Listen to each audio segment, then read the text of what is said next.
I think we are ready to go.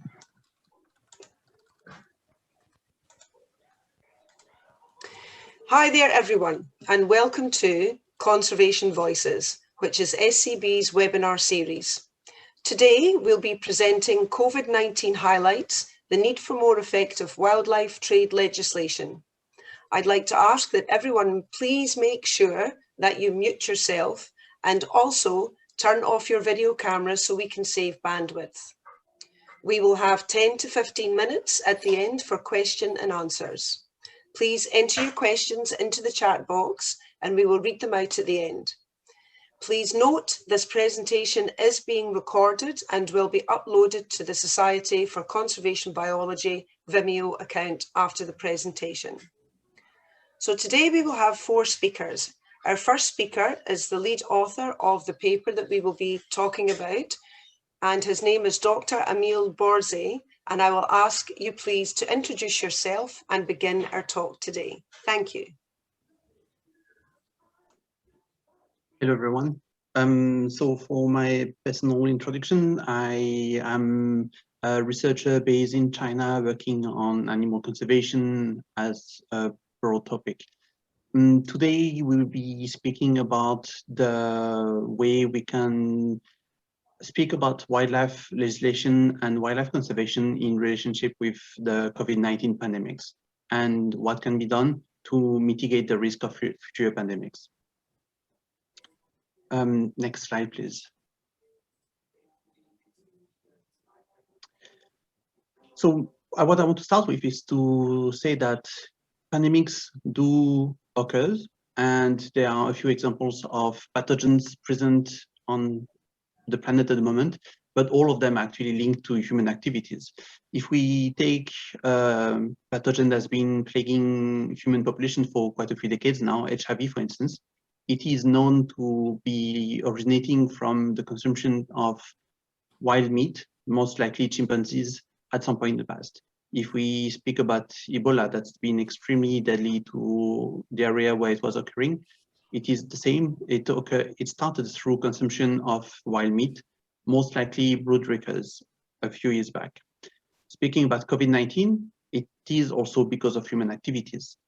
Destruction of their habitat, increase in pressure, increase on the wildlife, livestock, human interface, and the pathogen jumped into human populations. So here, what the main point to take is that, yes, there is a pandemic. Yes, we started it, but how can we do to mitigate the risk of further pandemics, and how can we protect the environment that is responsible for either pandemics or the self-regulations of pathogens transmission. Next slide, please.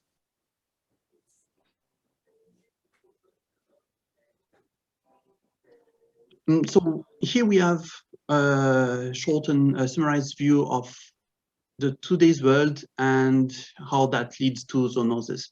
The first one I want to start with is the habitat fragmentation, the erosion of habitat worldwide. So what if we imagine a patch of natural habitat where species are naturally occurring, then we can think that those species don't need to disperse outside of this habitat. And there is no risk of pathogen transmission because those species that may be a source of pathogen for human populations are not in contact with human populations. But then if this patch of natural habitat is disturbed, fragmented, or eroded, then populations do have to, animal populations do have to find a new patch where to live. And that's when there is an increase in the contact between human populations, wildlife, or also the livestock. Here I want to take a very specific example of the Nipah virus. So we did know from at the beginning that so we had bat populations that were present in the forest, but this forest was cut, and bat population did have to find new areas to do their life cycle. That led us to bat populations being close to the livestock and transmission of disease, which then was or transmit the pathogen, which then was in contact with human populations. And that's how we then end up with transmission of the pathogen into human populations. The next point is wildlife trade. So if we, I'm sorry, that was the next slide, yeah. Wildlife trade. So when we have,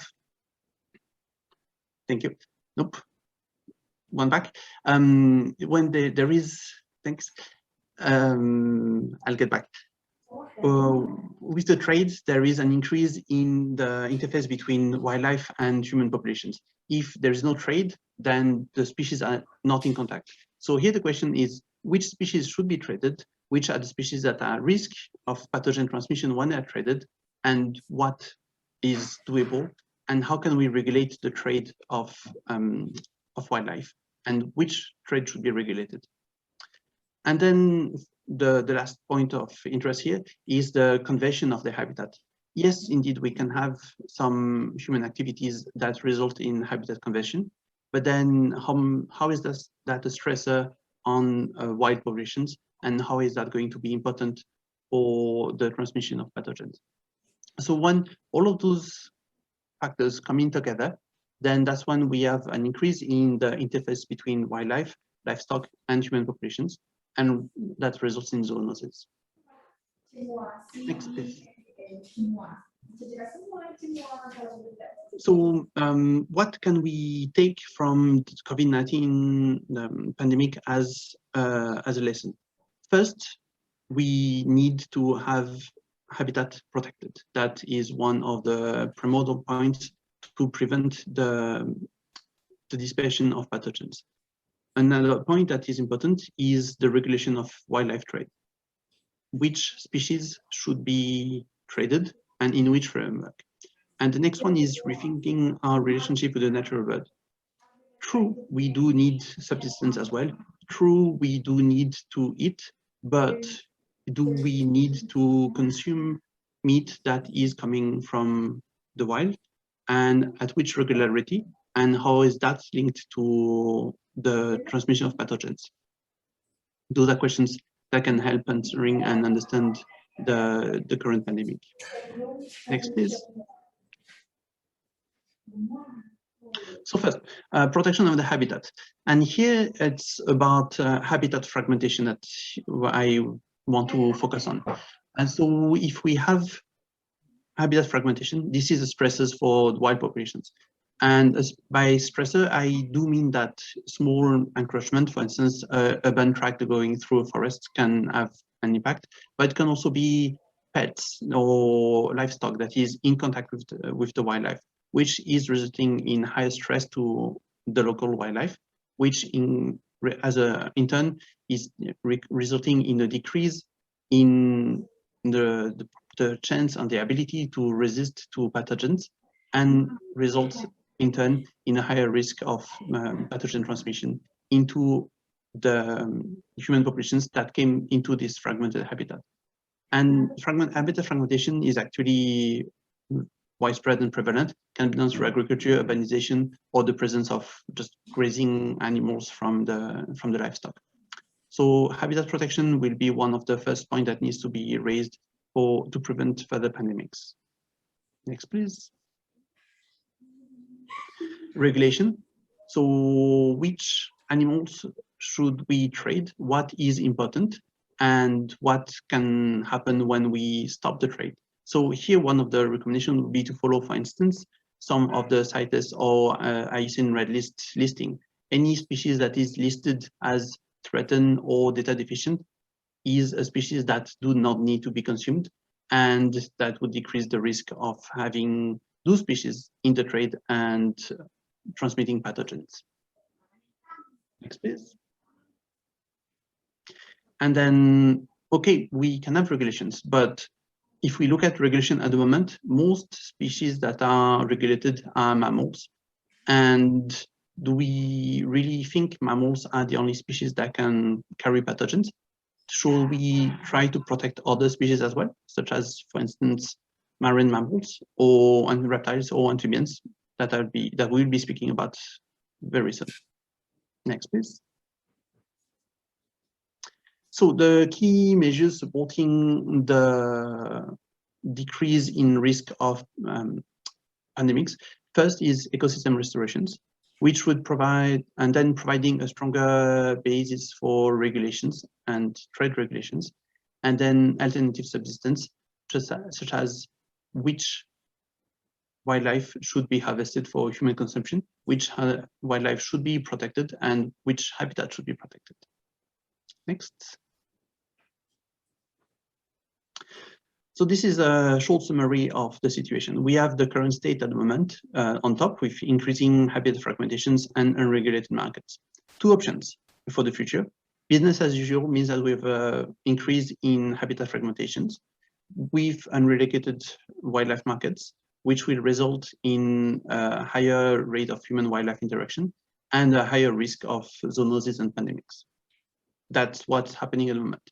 The alternative approach is an effort to decrease habitat fragmentations, and that would be through the trade mitigation, wildlife trade regulations, decreasing the demand on consumption, and training staff and developing best practices that will be needed for the regulation of the trade and habitat protections. That in turn will result in a decrease in human-wildlife interaction and in a decrease in the risk of zoonoses and pandemics. Clearly, as everything, it does require fundings and a shift in policies, but what do we think is important, and how is that really doable, and how much of a priority should it become if we don't want to avoid the next pandemic is the question here. Next. Thank you, Emile. My name is Lindsay Porter, and I am the Marine Liaison Person on the SCB Asia Board. I'm going to talk a little bit about recognising zoonotic transmission from a class of species that don't often come up in these conversations. So as you know, in Asia, or as you may not know, in Asia, many marine mammal species are consumed as food or used as traditional medicine, or perhaps used in bait in fisheries. Marine mammal oil is also used to waterproof boats, and some items, for example, dolphin teeth, are important in some cultures as wedding dowry. Dugong tusks and sperm whale teeth have long been valuable keepsakes and have incredibly high market values. In Vietnam in particular, but also elsewhere in Asia, marine mammal bones are revered and kept as objects of worship in temples. These are ongoing traditions, customs and beliefs that have been within Asian cultures for centuries. More recently, say in the last 100 years, there has also been a proliferation of aquariums in which marine mammals are popular display animals.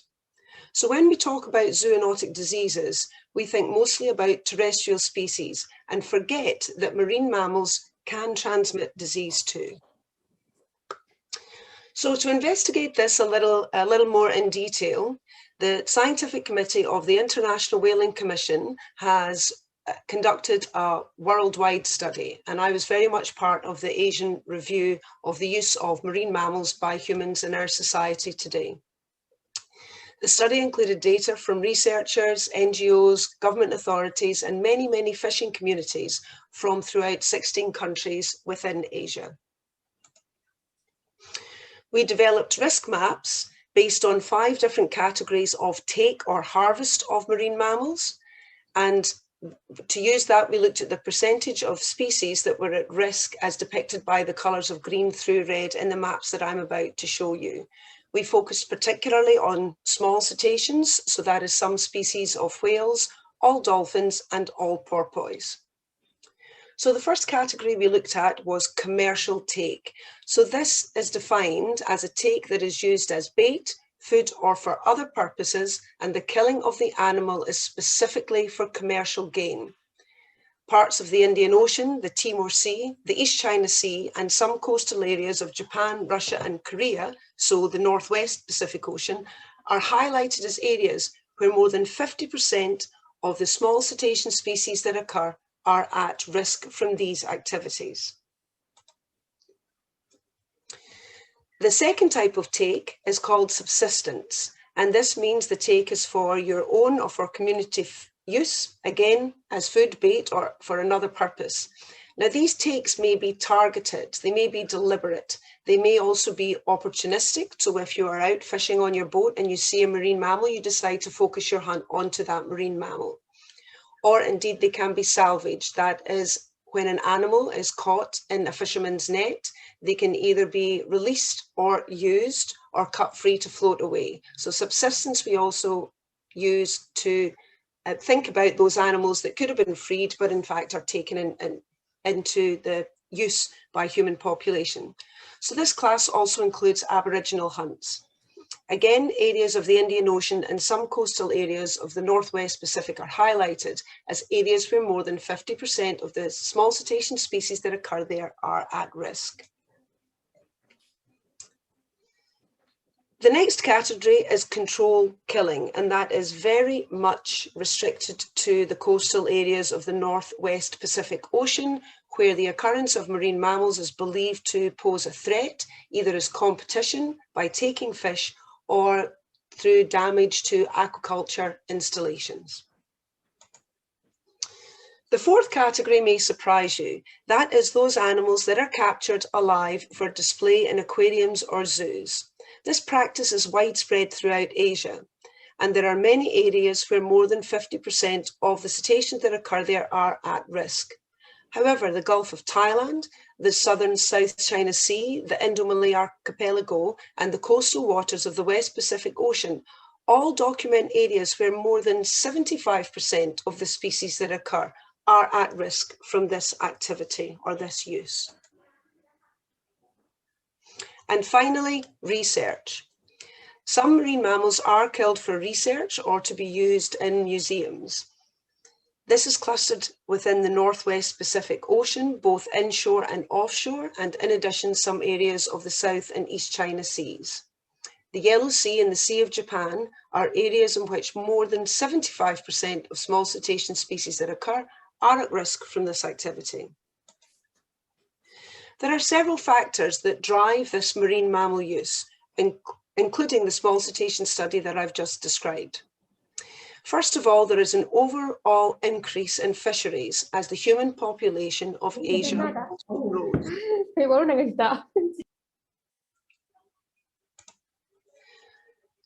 Also, there is often limited governance due to the remote nature of the activity itself. Remember, this all happens at sea. And also in poor and developing countries, there is often limited resources to be dedicated towards wildlife conservation enforcement. Also, Asian countries are generally poor and subsistence livelihoods are common. And as has been seen globally, fish stocks, which are the main source of protein for billions of people, are being severely depleted. So at the time of our study, there appeared to be an escalating use of marine mammals as well as an emergence of new commercial trades throughout Asia. All of these activities increase the exposure of humans to the transmission of zoonotic diseases and vice versa. So when we do consider the tightening of wildlife or changes in wildlife legislation post-COVID, we must also remember to include this important group of marine species. Thank you.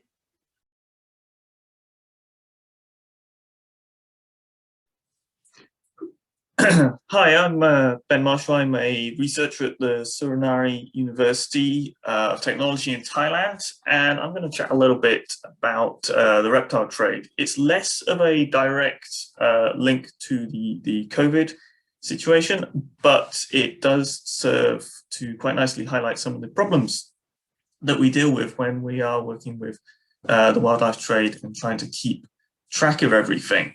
Specifically, this sort of what bits of information are we missing as trade moves from origin to the markets themselves. Next slide, please. So this could sort of be summarized. What we dug into was what species are being traded. What are we actually looking at? What ones are being impacted?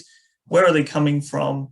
but also this critical aspect of how many are there out there, sort of what is their conservation status, what is the IUCN thinking of them, and any other sort of commonalities between these species, because that can sort of lead you to be able to gauge the potential impact and also sort of prioritize which ones might need more attention further down the line.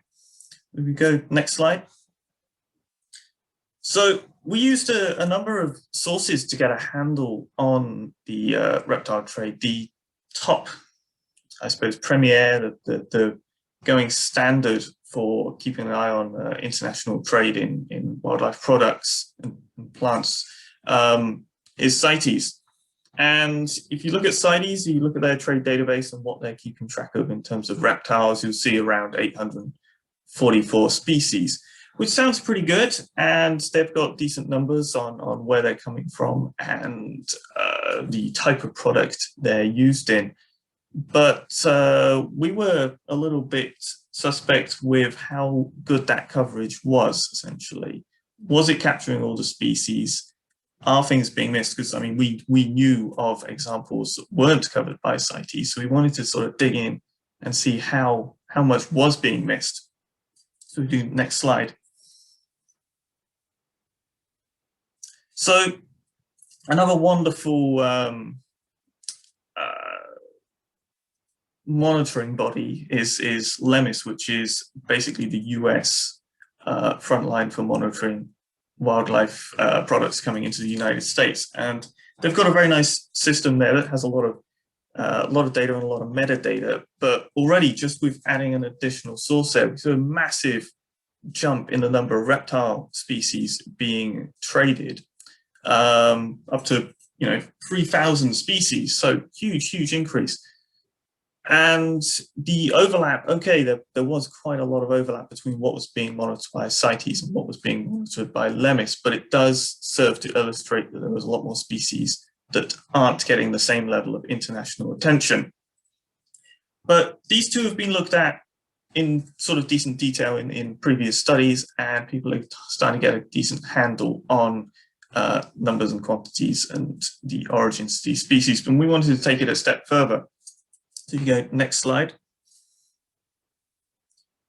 We dug into pretty well a number of different languages online to try and find species that they're both missing. Specifically for the pet trade, so less about consumption and things along those lines. And we surveyed a whole series of reptile trading websites and found that even on top of these formal regulatory bodies or monitoring bodies, there were a good number of species that were being missed by both. And next slide. Ultimately, we could summarize all this together and found nearly 4,000 species that are sort of indicated being some way impacted by the trade. There wasn't a decent way of really quantifying the impact on a species level. Probably think single species, because I mean the online trade stuff, there was no way of quantifying the number of animals being taken or anything along those lines. But it served as a nice initial sort of wake-up call, I suppose, in some ways, to show the high percentage of reptiles that are being traded for pet purposes. And next slide. So you've got your 4,000 species. I mean, one thing we could do was map out where they're coming from. Okay, that's not an absolute guarantee because there are obviously captive breeding scenarios and things like that. But in terms of the origin of these species, we know to be somewhat impacted, be that large or small. We're seeing Southeast Asia and South America as being real hotspots. Perhaps that's not all that surprising given the high diversity of reptiles in these areas, but it does show again that we do need to sort of focus on these areas in terms of monitoring and keeping the eye on numbers coming out of them in terms of reptiles. Next slide. And I think the real concern is not necessarily that reptiles are being traded. I mean, that is something to look at, but really it was this issue with, we already know a lot of these species are vulnerable or worse, judged by the IUCN, which is pretty concerning, especially when some of these ratings, both vulnerable and worse, are based on pretty incomplete data. There are a lot of reptile species in Southeast Asia and South America which do not have particularly reliable baseline information when it comes to populations, and it is because of that, going to be hard to judge how sustainable any reptile trade is. And really that matchup between sort of vulnerability and the fact that they are being impacted by the trade is a concern. Next slide. And while we could only get a little insight into the more sort of fine-grained origin, whether they are captive bred, whether they're coming from a ranching operation, or most worryingly, are they wild caught, for the Lemis data I mentioned, that had a very nice origin aspect today, so we could look into that in that limited sense. And it's showing that 58% are coming from the wild, which, you pair it up with the lack of baseline data, the sheer number of species, you've got this scenario that you're sort of wondering how much is going on behind the scenes that isn't being monitored by things like CITES or national organizations more locally. Next slide. Yeah, so 91 not covered by CITES, that's the concern. But the sort of issue with that more for reptiles is that we have got a huge number of newly described species coming in year by year. And the way CITES is set up is that it is not protecting these species as soon as they're described. It is a process to get something protected. And we have had examples where scientific descriptions have led to pretty immediate and concerning trade and wild capture from newly described species. Next slide. So I think that really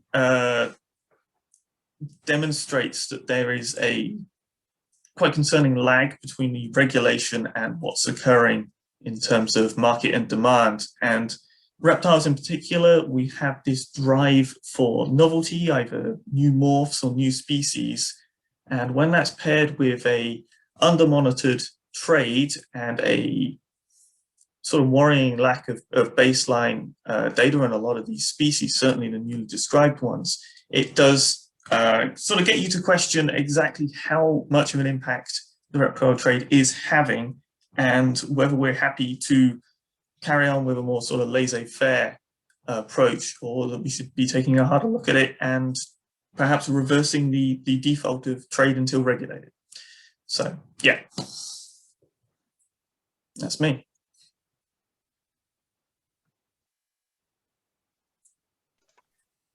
Thank you, Ben. Emil? Yep. All right. I'll speak about something a bit more knowledgeable and comfortable with now, is the amphibian trade and environmental conservation and the risk of pathogen and zoonosis. But speaking about amphibians, I do want to start by saying that actually amphibians are a prime example of pathogens gone wrong because of human activities, as amphibians are the only group of species for which there's been more than 100 species extinction that is linked to a single pathogen, the chytridomycosis. And so even if we are speaking about zoonoses that become pandemics and that impact the human populations, it is important to keep in mind that we do have an impact on other animal species as well. Next, please. And so here, from a very human-centered point of view, what are the risks linked to amphibians?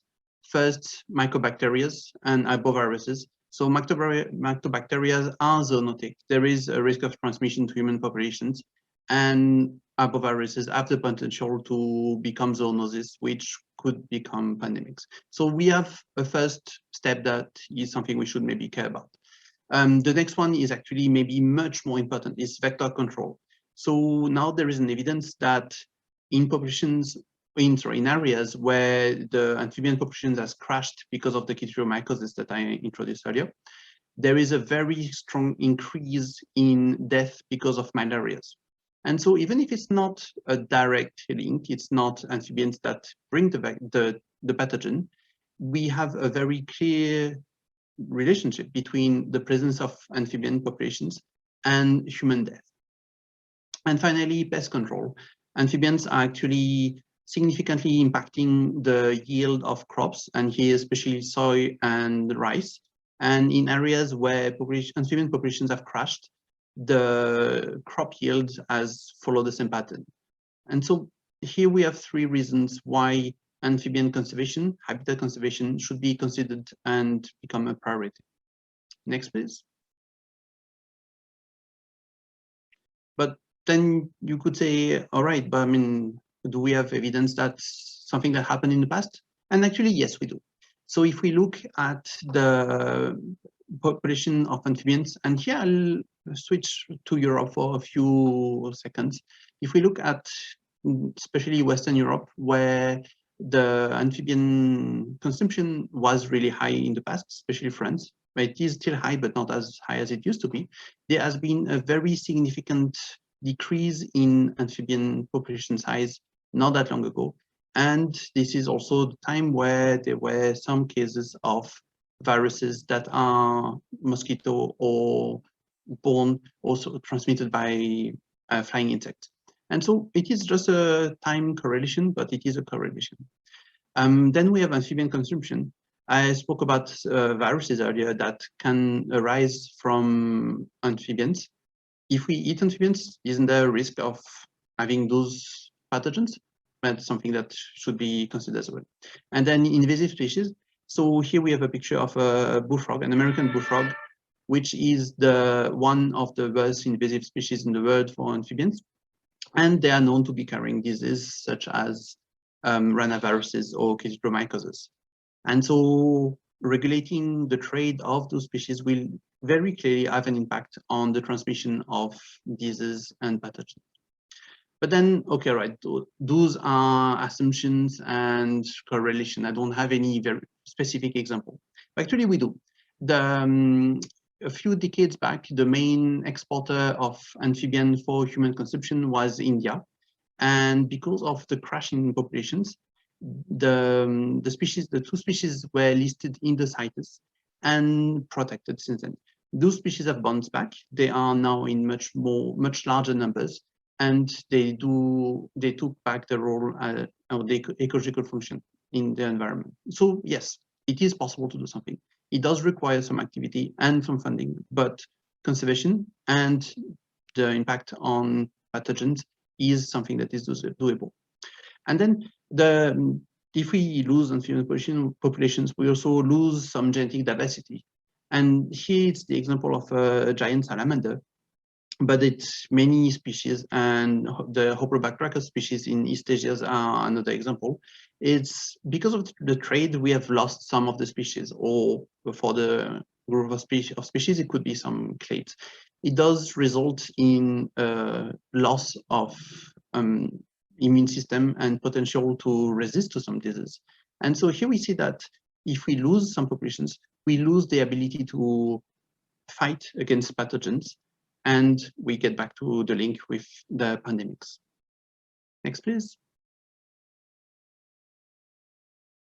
Next, the amphibian pet trade. It's actually very large numbers that are shipped intentionally every year. And here is the example of an African clawed frog. And so there are many impacts, such as in the reptiles, there is overharvesting, which means that there's a decrease in population size in the wild, which is a result in decrease in ecological functions being carried, resulting in increase in mosquitoes, for instance. But also when those species are traded, shipped, and bred in other areas, they become invasive species. And that's the case of the American bullfrog I spoke about earlier, but this African clawed frog that has established population in quite a few countries in East Asia. And when those species are released in the wild and established populations, they do bring the pathogens as well.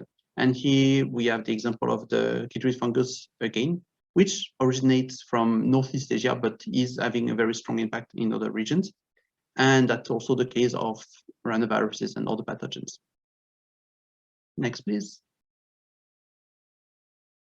So how is the trade regulation able to deal or find a way to protect those species?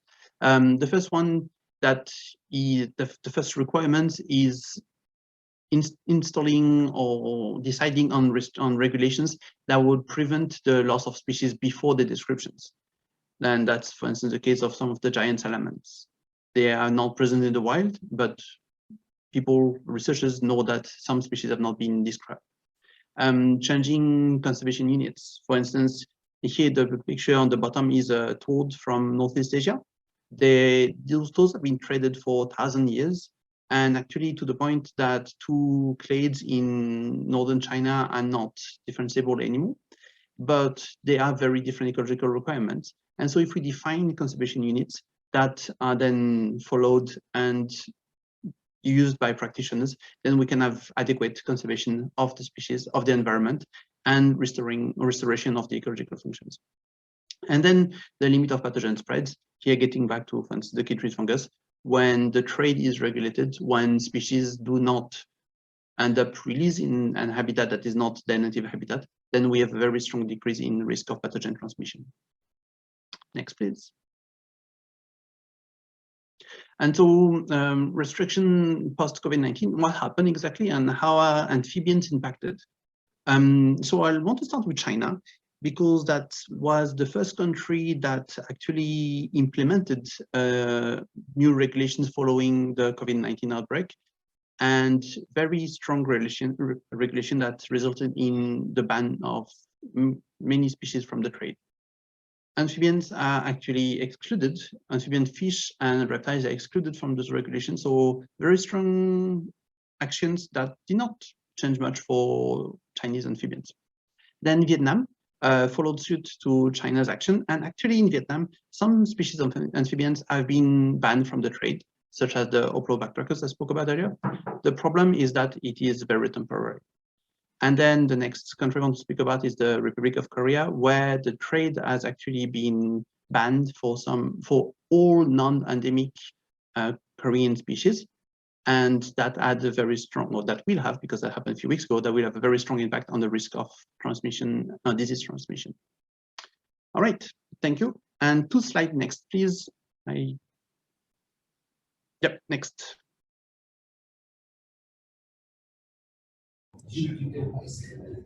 Hi all, I hope you can hear me, and first I need to apologise for any ambient noise. There's nothing I can do about it. My name is Kit Magellan. I'm based in Cambodia, in Battambang in the northwest, and I'm going to talk to you, finish us off today with a short piece on the wildlife trade and wet markets in Southeast Asia. And this photo you can see is of my local wet market where I go all the time, so I'm very familiar with these places. Next slide, please, Lindsay. So we must all by now be familiar with wet markets, sometimes called wildlife markets. And I'm sure we're all aware that these are strongly implicated as an origin of the coronavirus and therefore an origin of this pandemic. Next slide. Even our world leaders, at least some of them, are aware of the wildlife market, potential wildlife market origin of the pandemic. And this is a quote from the British Prime Minister, Boris Johnson, where he quite rightly says that we must not forget that the coronavirus pandemic was a product of an imbalance between man's relationship with the natural world. He also says that there's a demented belief about grinding up scales of pangolins, etc., etc. The point here is that they do recognise that it exists. Next slide, please. And there have been calls to close wet markets. For example, this is from the Wildlife Conservation Society 1 year ago. And the highlighted area at the bottom is their call to close all such wet markets. Over the last year, they've refined their policies, and they're now calling for or advocating for Prevent the Next Pandemic Act, aimed at the US, but to ban all wet markets in the US. Next slide, please. So, world opinion is often ban it. Next slide. However, are we really thinking about this properly? Next slide. So for any market process, we have to think about the supply and demand. There's a value chain here. Now, in our paper, we spoke a little bit about the supply side of it, and we tried to get across to people that we can't just ban this trade, because a lot of the people who are involved in it, these are not evil animal traffickers. These are subsistence traders who are just trying to look after their families. So we need to consider what alternatives they have if we take away their income. And what I want to focus on today is the demand side of it, which we didn't really cover too much in our paper. Next slide, please. So who goes to these wet markets? What's the demand? Now, perhaps Boris Johnson is right, and it's for medicine. And these photographs are from my local wet market, the same wet market that you saw in the first photo. The photo on the left is a dried snake. I'm not sure what species, but there was a whole pile of these. And I've asked around colleagues and friends here, and they tell me that these are ground up, put into rice wine, and then drunk to increase vitality. The photo on the right, these are live eels and some dead snakes. These will be for food. But I have to say, this is the first time 2 weeks ago that I saw these animals in my market, in my local market. Prior to this, I've never seen this before. So while medicine is important, it's not the primary driver of these markets. Next slide. Now, one overlooked use of these markets is a cultural practice called prayer animal release.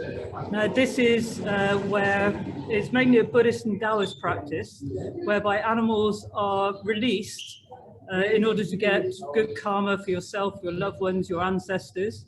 This has been going on. The earliest record I found is from the 3rd century AD. Sometimes there are specialist markets. This photo on the left, on the right, is a specialist market in Siem Reap province. All of these animals are destined to be sold for prayer release. The photos on the left, the top one, these are not two turtles here. This is one turtle that's been so badly handled, the shell has been removed, and that turtle did die. And the next two photos, these were taken in Vietnam. There's one bird who is so excited to be released, it's died. And the bottom photo shows red-eared sliders, which are for sale, for release, highly invasive species. Next slide. So I conducted I've just got a question here from Vicky Bowden. It says, is this based on markets in Cambodia only or on markets generally? Which I'm just about to tell you about. So this work is based on a survey carried out by me and colleagues in WWF, ARC, and another organisation across Cambodia and Vietnam, in which we interviewed 1,400 and something people, nearly 1,500 people. We found that the prevalence of prayer release in Cambodia is 90%. 90% of people we interviewed say they release animals. In Vietnam, this number is 76%. So 76% of the population of Vietnam releases animals. Now, this translates to some pretty shocking numbers of animals. Next slide, please, Lindsay. So in Cambodia, we're talking a minimum, absolute minimum of 10 million animals per year. The equivalent figure for Vietnam is 130 million animals per year. Now, these are very conservative estimates. I'm not releasing the final estimates because these are in the process of publication at the moment. And this is very much a back of the envelope calculation. But between just 2 Southeast Asian countries, we're saying around about 150 million animals per year must be sourced from somewhere, are kept in often horrible conditions to be released in often unsuitable environments. Next slide. But that's also not the main use of these wet markets. The main use of these wet markets is food. It's used by normal people who are just buying food for their families. Now, all of the animals in the top picture are from my local wet market. We have live terrestrial invertebrates, live aquatic invertebrates, and live chickens, all trussed up, all ready to be sold. In my local wet market, there's no electricity. You can't keep meat fresh. The raw meat is covered with flies. The only way to keep meat fresh is to keep it live. In Cambodia, in Cambodian households, only 8% of households have a refrigerator.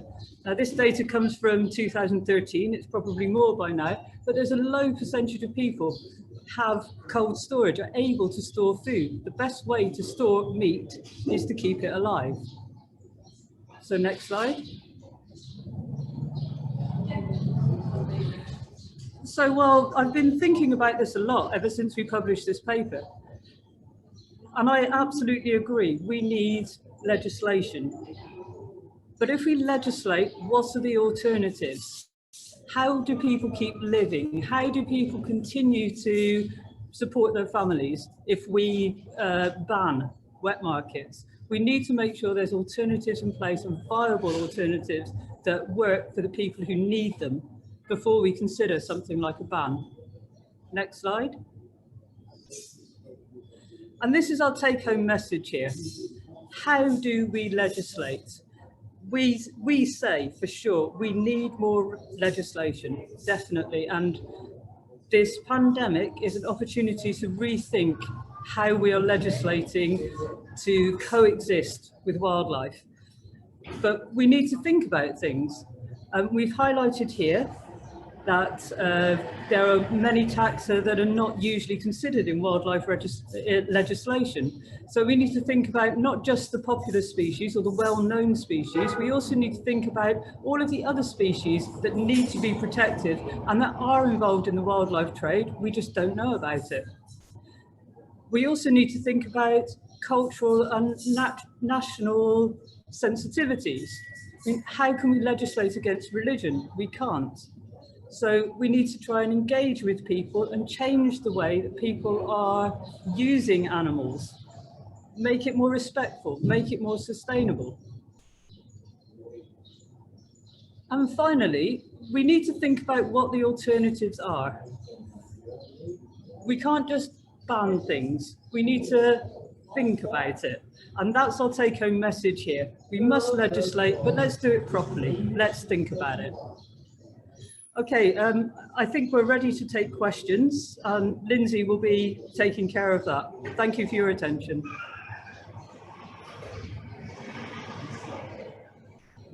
Thank you, everyone. I have the chat box in front of me, so please, you can either pose your question into the chat box or you can now speak to us if you would like to ask us directly. Thank you.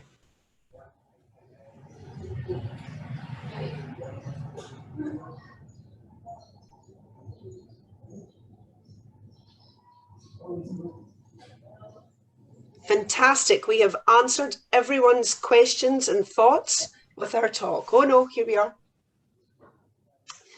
So this is a question to all of us. What approaches do you think could be used to address reducing demand of wildlife products, especially in areas where use of the species is not just for food or survival, but deep-rooted cultural, medical, luxury purposes. How could people be convinced to not use these products or use better alternatives? I can answer, or I can give an opinion on that. I can't answer it. We do have one project that's working now in Cambodia, which is in conjunction with the WWF, in which they are taking a behavioural change approach to try and persuade Buddhist practitioners that there are alternatives to traditional mercy release, traditional prayer animal release. So, for example, rather than buying an animal, releasing it into an unsuitable environment, people instead perhaps support conservation charity, support children's charity. So the community aspect remains the same, the financial aspect remains the same, but the practice becomes sustainable and actually beneficial. So one method is to look at behavioural change approaches. And if I can complete on that, I have a similar thought, not an answer either, because it is not possible to answer in one go, but education. Clearly, we can care about what we know, but if we don't know about the species, if we don't know about the impact of those practices on the species, then there is no way we can know what, and we can start caring about those species. So starting with very young kids, going with schools, education, if you use, eat, consume whichever use it is, that species, then what happens to the wild population of that species? And then what is the impact on, for instance, human populations in the area? Or if we protect that species, which are the benefits for the ecology, but also for local populations? Just, it's not answering the question, but it's providing maybe one tiny more option on what to do to help out. I actually second that, the education approach. I mean, certainly here in Cambodia and other places in Southeast Asia, we need to start educating at primary school level, so that the kids that are in school now, as they grow up, they're focused on more on the environmental issues and less on the personal issues. So education, I think, has to be the top answer to that one. We have another question. Do you think there is an issue with the definition of wet markets? I know some believe it is too generic, and many markets in places like China are not like the wet markets we see depicted often. Do we need to look at that? Thank you, Vicky. I can give an opinion again, because anytime you want an opinion, I've got one. Personally, I don't care what they're called, you know. I mean, I don't think the label matters all that much. Sometimes it does if it has a cultural meaning, but most of the time the key word here, the operative word, is market, not wet or wildlife or whatever. I think we need to focus on the issue rather than the name. But again, just my opinion.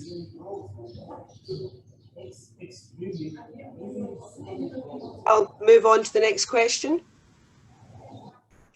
Is it possible for CITES to set like a rule to protect all newly described species for, let's say, 5 years to give time for assessment?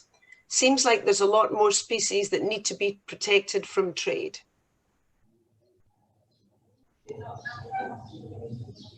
Yeah, I mean, I can, yeah. I mean, that's I think one of the conclusions we sort of came away with. What would be nice is some sort of pause to the trade, so people actually have some time to get assessments done.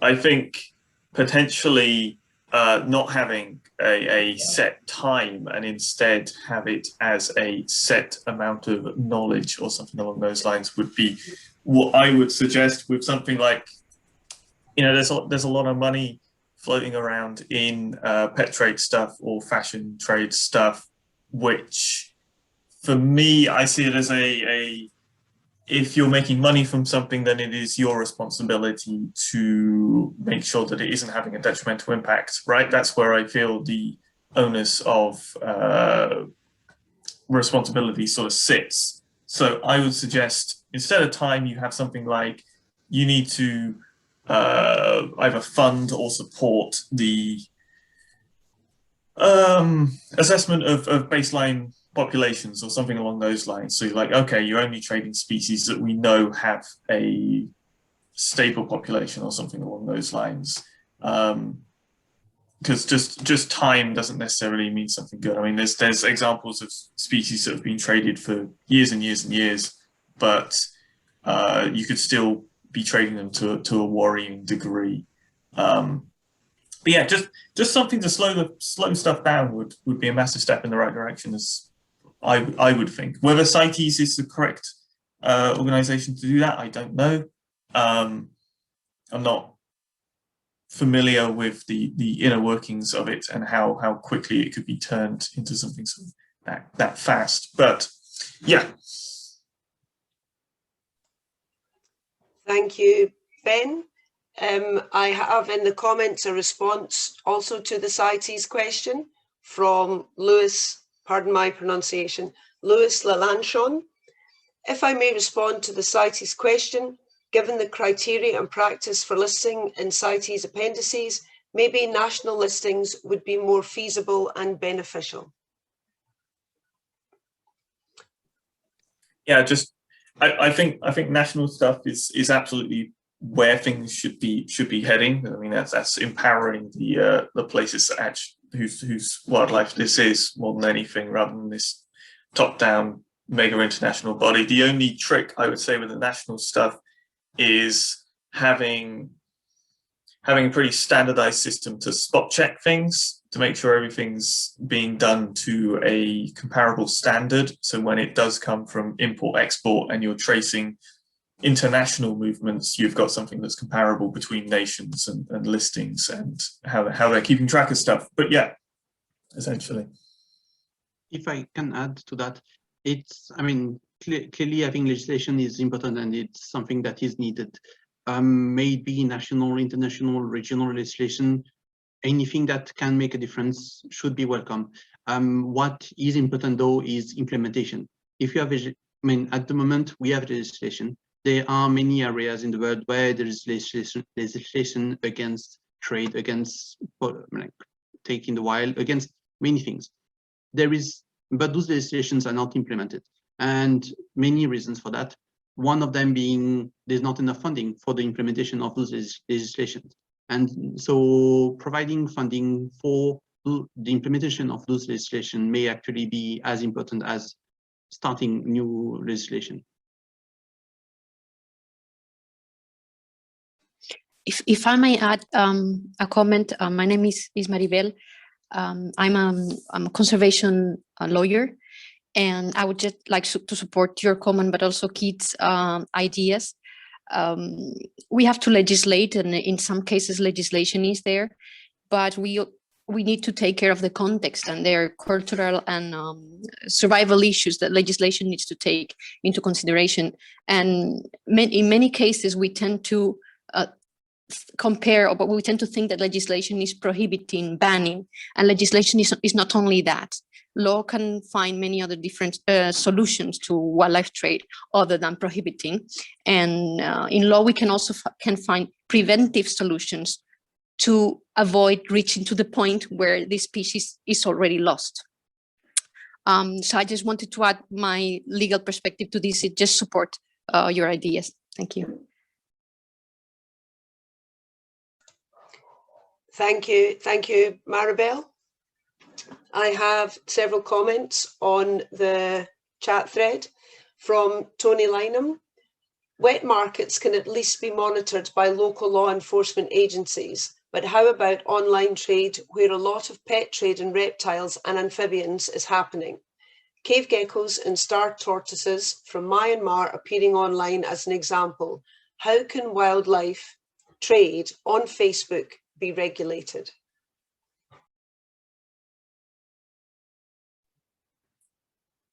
I mean, it's a really difficult question, isn't it? Because it's spanning different countries, and you're dealing with organizations which have, I suppose, been slow to self-regulate themselves, and certainly there've been problems in that realm. I think recently, sort of political shifts on social media have at least highlighted that they're capable of changing things when the impetus is there. I don't know. I would have thought that the online pet trade stuff, regulating it at the point of selling and moving might be a little bit tricky. And that's why I think we've focused on the international movements, because at least there is a setup there with CITES already in place. So that's where you can catch it. Or if you try and prevent it at source with wild capture, and you try and push things over to the captive breeding only sort of setup, and then your impacts on at least wild populations are less concerning, and interaction with wild disease pools are also reduced because you're only dealing within captive environments. Yeah, I'm sure Emil's got something more to say on this front.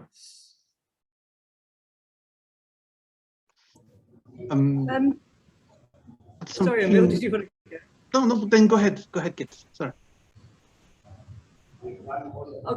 Okay, all I was going to say very quickly is I completely agree. The online trade is really, really difficult to monitor, even, never mind stop. So perhaps we should focus on the demand side of it, or the supply side of it, rather than the actual online trade itself, because that will go away if there's no demand. Sorry, Emil, your turn. No, I mean, I was actually going to speak about the demand as well, and also add that question was really Facebook centered. And so, I mean, the country in which the platform is based should make it compulsory for the platform to be self-regulating. And here it is a ban that should be total. I mean, there is no reason why trade of threatened species should be something that is happening outside of legal channels. And while wet markets, wildlife markets, whatever we call them, cannot be totally banned, those type of trade should just not be possible online. It is possible at the moment. That's one of the problems. If I may complete these answers, I've been doing comparative research on different legislation, and I can say that there are a few countries in the world that already prohibit online sales or offering for sales. They do not, as you were saying, Emil, they do not regulate what Facebook or other platforms do, but they prohibit persons to offer for sale or sell wildlife online. These countries are Russia, China, Malaysia, and I'm not sure if Vietnam also has a clause. And from my own research experience, I'm doing research on a wildlife trade case law in Indonesia, and I can say that enforcement in Indonesia in this sense started working, and I have seen several judgments against people who were trading wildlife online. So somehow in some countries this is working. Thank you. Thank you for your additional information, Maribel. We are running out of time, but I have one more question. I hope our speakers can stay for a few more minutes, and our audience, so that we can answer Jocelyn Tan's question, which is, also, why are amphibians not regulated more when they are so highly threatened and endangered? How do we get governments to listen? For prey releases, is it possible to work with conservation organisations to release native animals like baby turtles instead of all those invasive species? All right, maybe I can have a start with the amphibian side. And here as well, it is just an opinion. It is not, I am not the regulator, sadly. So the first point is that for a species to be like in any type of regulation, it needs to be assessed. We need to have a baseline data because that's one of the requirements by all governing bodies. Accessing these baseline data is extremely complicated in many cases, and actually, amphibian-wise, the group in charge of that is the Red List Authority, and they're not doing very bad. I mean, a lot of species have been assessed. So there is a baseline for a very high number of species in comparison with other group of animals. It's not enough. Clearly, why amphibians are not better regulated? It's one of the reasons is that CITES takes very long to update, and they have very stringent data requirements. And even if everything is done with the best intentions, it does take a lot of time for species to be updated, for things to change, for species to be even suggested to the list. So why then there is not a better legislation at a more regional scale, maybe country, region, or anything? Because actually, most of the time people just don't know about it. That's another problem, is that once people know that amphibians are in such a difficult position and the threat are that high, then actually things do happen. And here I want to take the example of Japan and Vietnam, which have very strongly updated their regulation after publication of scientific papers on trades and on those type of things. For instance, Japan very recently, following the reptile trade paper that's been presented, has updated their legislation.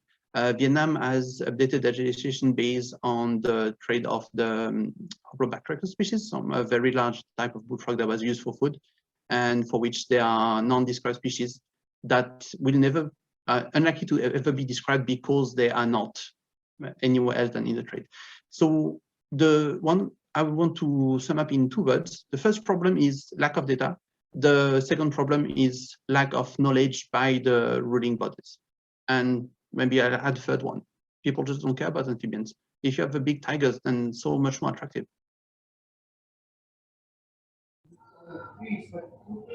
I can talk a little bit about the press release question. We actually are trying to work with conservation organisations to partner with religious organisations to facilitate beneficial animal release. The problem is the conservation organisations more than the religious organisations. It's quite hard to get religious organisations to cooperate at all. It's almost impossible to get conservation organisations to cooperate. Any organisation that has, for example, native turtles that they want to release, they do not want other people involved in that release. Now, I can understand that, because when you put in a lot of effort to try and conserve a species or a group of species by raising them in captivity, you put a lot of life into that. And so you don't want somebody just chucking animals away. And somebody has to start this process. Somebody has to say, yes, we will take part. And we're finding it very hard to find conservation organisations that are willing to work with religious organisations to release animals sustainably and well. But yes, really, really good idea. If anybody knows of organisations, please let me know. I will try and put them in touch with appropriate temples, for sure. Okay, thank you everyone. We are out of time. We've gone a little bit over. Thank you, Kit, Emile and Ben for speaking today, particularly Ben, who pulled together our fantastic PowerPoint presentation. And thank you all for attending and for asking your very interesting questions. If you want to see this again or show it to your friends, it will be on the SCB Vimeo channel. Thank you, everyone.